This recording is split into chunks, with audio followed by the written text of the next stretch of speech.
तो हेलो दोस्तों, आपका स्वागत है हमारे एक न्यू वीडियो में। तो आज हम देखने वाले हैं साइंस के मोस्ट इंपॉर्टेंट क्वेश्चन जो कि आपके एग्जाम के लिए बहुत ही ज़्यादा इंपॉर्टेंट है। इसमें से जितने भी क्वेश्चन हैं उनमें से बहुत से क्वेश्चन आपके एग्जाम में ज़रूर से ज़रूर मिलेंगे। ठीक है, तो गाइस वीडियो को स्किप मत करना, ध्यान से देखना, क्योंकि आप जितना रट के याद नहीं कर सकते उतना तो आप अच्छे से देख के, समझ के, सुन के याद कर सकते हो। ठीक है, तो यार अगर आप हमारे चैनल पर नए तो चैनल को सब्सक्राइब कर देना और वीडियो को लाइक कर देना और वीडियो को शेयर कर देना अपने दोस्तों के पास। ठीक है, तो फटाफट से वीडियो को आगे चलते हो, क्योंकि आप लोगों के पास भी टाइम नहीं है और मेरे पास टाइम है, लेकिन आप लोगों के पास टाइम नहीं है क्योंकि आपका एग्ज़ाम बहुत जल्दी है। ठीक है, तो आप फटाफट से देखते हैं हमारा क्वेश्चन क्या है।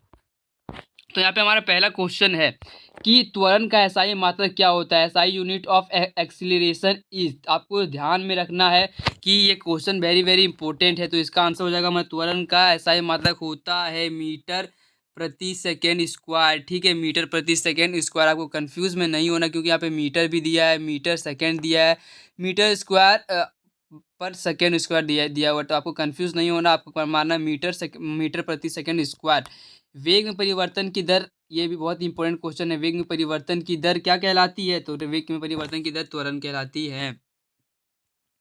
उसके बाद हमारा क्वेश्चन नंबर तीसरा है। ठीक है, कि यहाँ पे बोल रहा है एक कार 2 घंटे में 100 सेंटीमीटर की दूरी तय करती है, इसकी औसत चाल है। तो इसकी औसत चाल आपको निकालना है। तो हमारा इसका आंसर हो जाएगा तीसरा का बी, यानी 50 किलोमीटर प्रति घंटा होगा। आपको क्या करना है, सिंपली भागा दे देना है। ठीक है, जैसे कि देखिए यहाँ पे है 100 दिया हुआ है, तो आपको 100 को भागा दे देना है 2 से। ठीक है, तो कितना आएगा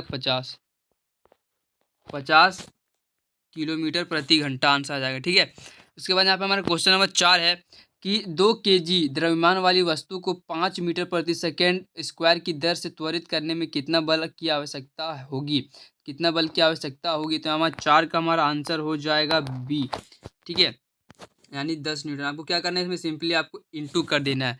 जैसे कि 2 इंटू हो जाएगा 5, तो कितना हो जाएगा 10 न्यूटन। द्रव्यमान का ऐसा मात्रक क्या होता है, यहाँ पे जो बल का ऐसा मात्रक न्यूटन, तो 10 न्यूटन। ठीक है, उसके बाद हमारे यहाँ क्वेश्चन नंबर 5 है कि चंद्रमा की सतह पर किसी वस्तु का भार पृथ्वी की सतह पर उसके भार का कितना गुना होता है। तो आपको ये याद रखना, वेरी वेरी इंपॉर्टेंट क्वेश्चन है 5 का। ठीक है, तो इसका आंसर हो जाएगा डी का, हो जाएगा डी, यानी 1/6 गुना होता है। कितना गुना होता है? 1/6 गुना होता है। इसके बाद हमारा क्वेश्चन नंबर 6 है कि धनुष की तानित डोरी में कौन सी ऊर्जा संचित होती है। धनुष की तानित डोरी में कौन सी ऊर्जा संचित होती है? Which energy stored in the stretched string on the बो। तो पहला मार्ग स्थितिज ऊर्जा, गतिज ऊर्जा, उसमें ऊर्जा या रासायनिक ऊर्जा। तो हमारा 6 का आंसर हो जाएगा ए, स्थितिज ऊर्जा। ठीक है, उसके बाद हमारा क्वेश्चन नंबर है 7 कि किसी वस्तु का वेग दुगुना कर दिया जाए तो उसकी गतिज ऊर्जा कितनी हो जाएगी। तो हाँ, कितनी हो जाएगी? तो हमारा 7 का हो जाएगा आंसर सी, चौगुनी, यानी 4 गुना हो जाएगा। ठीक है, यानी 4 गुना हो जाएगा। उसके बाद हमारा क्वेश्चन है 8 कि इसमें से तरंग वेग यानी वी, इसमें से तरंग वेग वी या तरंग दैर्घ्य लेमडा तथा आवृत्ति एन के बीच सही संबंध कौन सा है। यहाँ पे आपको फॉर्मूला इसका बताना क्या होता है, सही संबंध क्या है। पहला हमारा दिया हुआ वी बराबर एन इंटू लेमटा। उसके बाद दिया हुआ दूसरा V is equal to N by lambda, या फिर C N equal to V by lambda, या डी डी ऑप्शन दिया हुआ लेमटा बराबर वी इंटू लेमटा। तो आपको कंफ्यूज नहीं होना, 8 का आंसर हमारा हो जाएगा A, V is equal to n into lambda. ठीक है, उसके बाद ऊर्जा का व्यावसायिक मात्रक। ऊर्जा का व्यावसायिक मात्रक, ये वेरी वेरी इंपॉर्टेंट क्वेश्चन है, तो आपको याद रखना क्या होगा। ऊर्जा का व्यावसायिक मात्रक किलोवाट जूल। ठीक है, सॉरी, ऊर्जा का व्यावसायिक मात्रक यहाँ पे वाट होगा, थोड़ा कंफ्यूजन। ठीक है, ऊर्जा का व्यावसायिक मात्रक वाट। उसके बाद सावित्रिक गुरुत्व स्थिरांक यानी बड़ा जी का एसआई मात्रक क्या होता है। तो न्यूटन मीटर स्क्वायर पर केजी स्क्वायर इसका आंसर हो जाएगा। ठीक है, उसके बाद हमारा क्वेश्चन नंबर 11, यदि किसी पिंड का विस्थापन शून्य है तो बल द्वारा उस पिंड पर किया गया कार्य होगा। यदि किसी पिंड का विस्थापन शून्य है तो बल द्वारा उस पिंड पर किया गया कार्य होगा।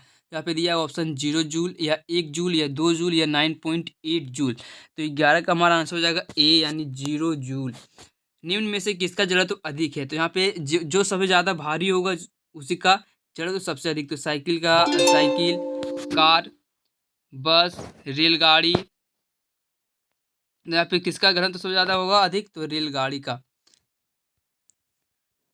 उसके बाद हमारा क्वेश्चन नंबर यहाँ पे 13 है कि द्रव्यमान और वेग के गुणनफल को कहते हैं। द्रव्यमान और वेग के गुणनफल को कहते हैं संवेग। ठीक है, द्रव्यमान और वेग के गुणनफल को क्या कहते हैं? संवेग।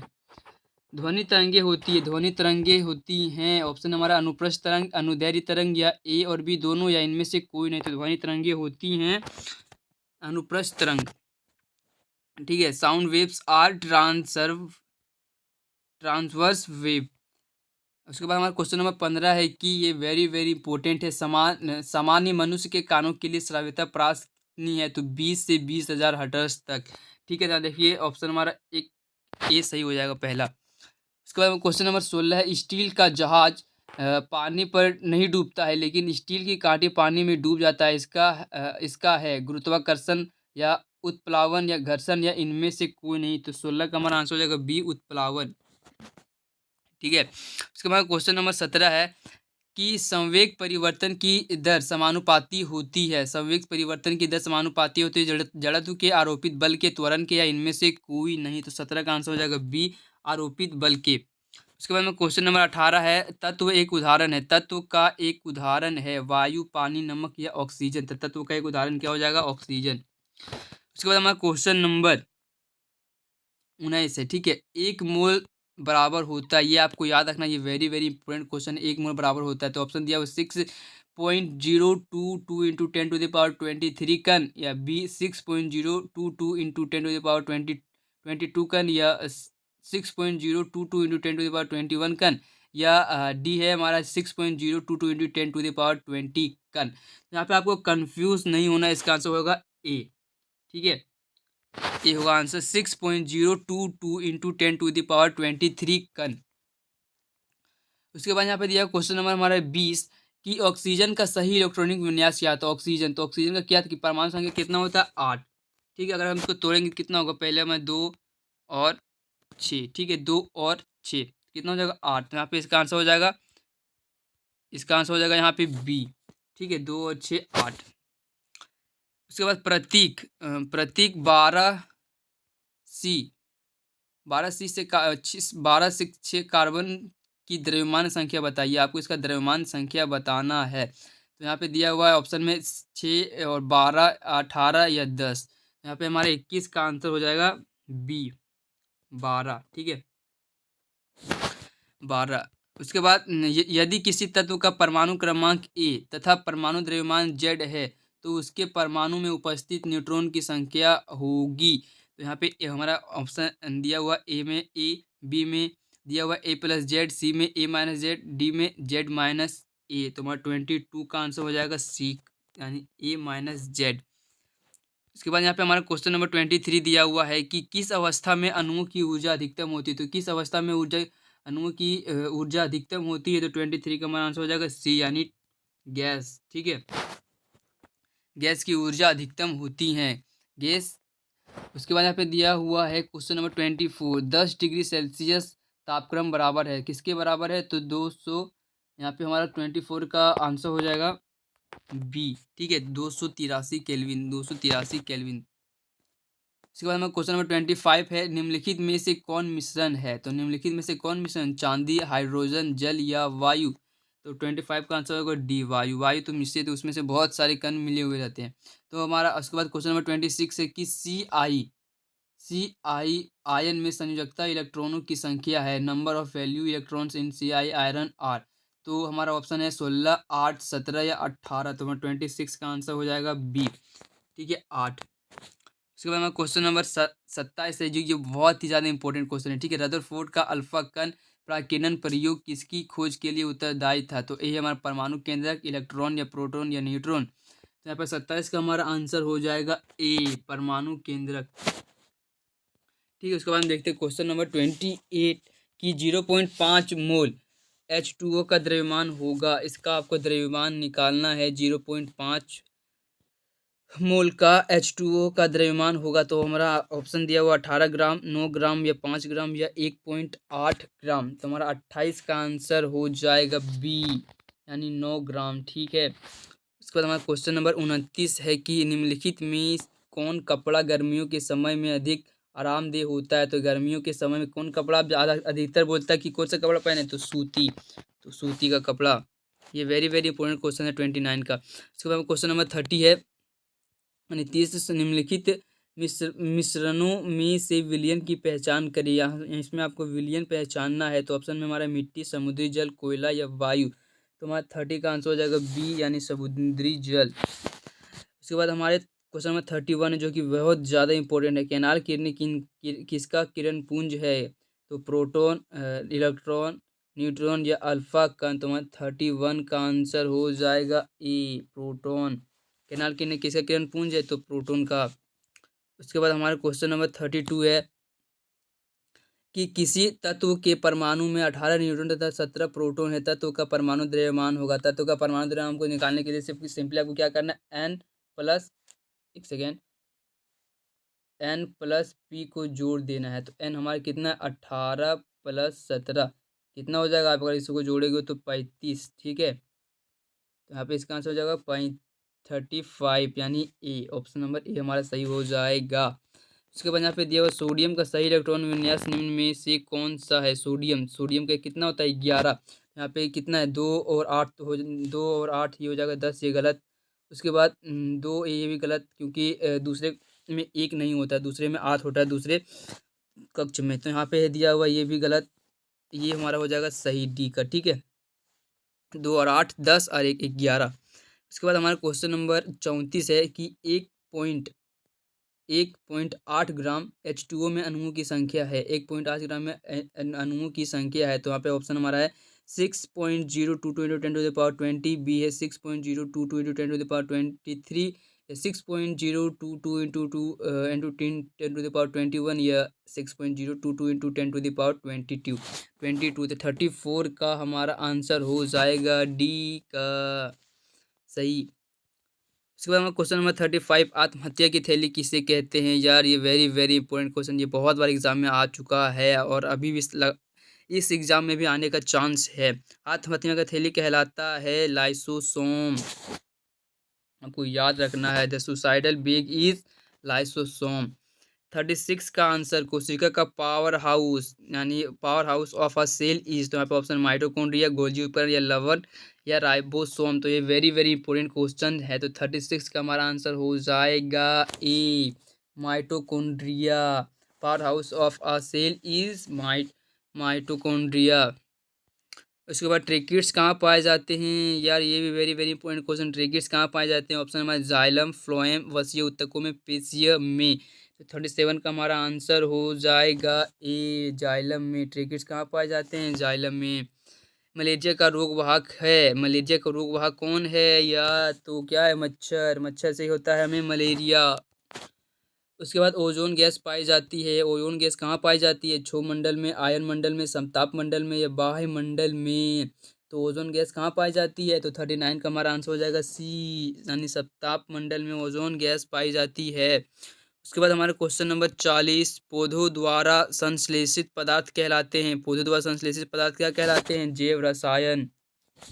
ठीक है, उसके बाद हमारा क्वेश्चन नंबर 41 है कि एक सूक्ष्म पोषक तत्व है, एक सूक्ष्म पोषक तत्व है जस्ता, नाइट्रोजन, फास्फोरस या पोटेशियम। तो हमारा 41 का आंसर हो जाएगा ए, जस्ता, यानी जिंक। ठीक है, a micro nutrient is zinc, a micro nutrient is zinc.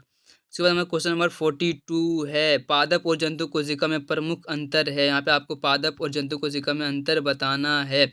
पोषण संबंधी, या गति संबंधी, या वृद्धि संबंधी, या श्वसन संबंधी। तो हमारा 42 का आंसर हो जाएगा बी, गति संबंधी। उसके बाद हमारा क्वेश्चन नंबर 43 है, मेढक है। मेढक क्या है, उभयचर, सरीसृप, या कृमि, या आर्थोथ्रॉप। तो 43 का हमारा आंसर हो जाएगा ए, उभयचर, क्योंकि मेढक जमीन पर भी रहता है और पानी में भी रहता है, तो ज़मीन में रहता है उसको बोलते हैं स्थलचर, और जो पानी में रहता है उसको बोलते हैं जलचर।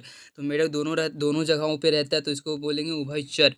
ठीक है, उसके बाद हमारा क्वेश्चन नंबर 44 है कि एक विश्वव्यापी बीमारी है, एक विश्व व्यापारी बीमारी, ऐसा कौन सा बीमारी जो पूरे विश्व में फैला हुआ है? तो बुखार, हैजा, सिर दर्द या एड्स। तो 44 का हमारा आंसर हो जाएगा डी, एड्स। एक संक्रामक रोग का बताना है, एन इन्फेक्शन डिजीज। तो संक्रामक रोग कौन है? हृदय रोग, कैंसर, कुष्ठ रोग या हैजा। तो हमारा 45 का आंसर हो जाएगा डी, हैजा। ठीक है। अरे यार, कहाँ गया क्वेश्चन? अरे यार, एक सेकेंड। क्वेश्चन क्वेश्चन हाँ, आ गया यहाँ पे है। हाँ, 46 का देखते हैं कि 46 में ओजोन है। ओजोन क्या है? एक द्रव, वाष्प, ठोस या गैस। तो ओजोन क्या है? गैस है। ओजोन क्या है? गैस। तो हमारे यहाँ उसके बाद क्वेश्चन नंबर 47 है।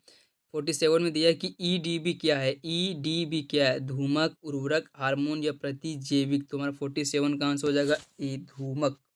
ठीक है। उसके बाद क्वेश्चन नंबर 48 है, किस प्रकार के उत्तकों की क्रियाशीलता के कारण पौधों में वार्षिक वलय बनते हैं? By the activity of which type of tissue the annual rings of plants are from. तो यहाँ पे ऑप्शन है संवहन उत्तक, पार्श्व विभोज्योतक, शीर्षस्थ विभोज्योतक या दृढ़ उत्तक। तो हमें 48 का आंसर हो जाएगा डी, दृढ़ उत्तक। उसके बाद हमारा क्वेश्चन नंबर 49 है, वायुमंडल में नाइट्रोजन की प्रतिशतता कितनी है? तो यार वेरी वेरी इंपॉर्टेंट क्वेश्चन है 49 का हमारा। 21%, 78% या 0.03% या 0.0007%। तो ये हमारा 49 का आंसर हो जाएगा बी, 78% नाइट्रोजन गैस हमारे वायुमंडल में है। उसके बाद हमारा क्वेश्चन नंबर 50, और ये आखिरी क्वेश्चन है इस वीडियो का। तो 50 में दिया कि पादप कोशिका के चारों तरफ पाई जाने वाली झिल्ली को कहते हैं? The membrane covering the plant cell is called as. तो यहाँ पे है हमारा ऑप्शन टोनोप्लास्ट, डिक्टियोसोम, प्लाज्मा झिल्ली या कोशिका भित्ति। तो 50 का हमारा आंसर होगा डी, कोशिका भित्ति।